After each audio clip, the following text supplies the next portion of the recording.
আসসালামু আলাইকুম ওয়া রাহমাতুল্লাহ। সম্মানিত দর্শক, দেখুন আল্লাহর কি অশেষ কুদরত, আল্লাহর কি অশেষ রহমত।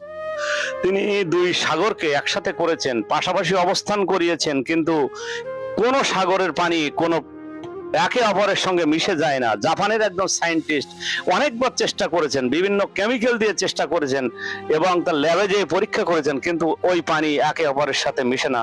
দর্শক মণ্ডলী, আল্লাহ সুবহানাহু ওয়া তাআলা এই পানিটাকে, এই সাগর দুটিকে আর রহমানের 20 এবং 21 নম্বর আয়াতের দ্বারা আমাদের রাসূল সাল্লাল্লাহু আলাইহি ওয়াসাল্লামের মাধ্যমে 1500 বছর আগে এখান থেকে বলে গিয়েছেন। তিনি বলেছেন, আমি পাশাপাশি দুই সমুদ্রকে অবস্থিত করেছি, আমি পাশাপাশি দুই সমুদ্রকে প্রবাহিত করেছি, কিন্তু তাদের মধ্যে এমন একটা অন্তরাল সৃষ্টি করেছি যে কেউ কারোর পানি একে অপরের অতিক্রম করে না। দর্শক মণ্ডলী, তাই তো আল্লাহ তার পরের আয়াতেই বলছেন, ফাবি আইয়্যি আলাই রাব্বিকুমা তুকাযযিবান, তোমরা আমার কোন নিয়ামতকে অস্বীকার করবে।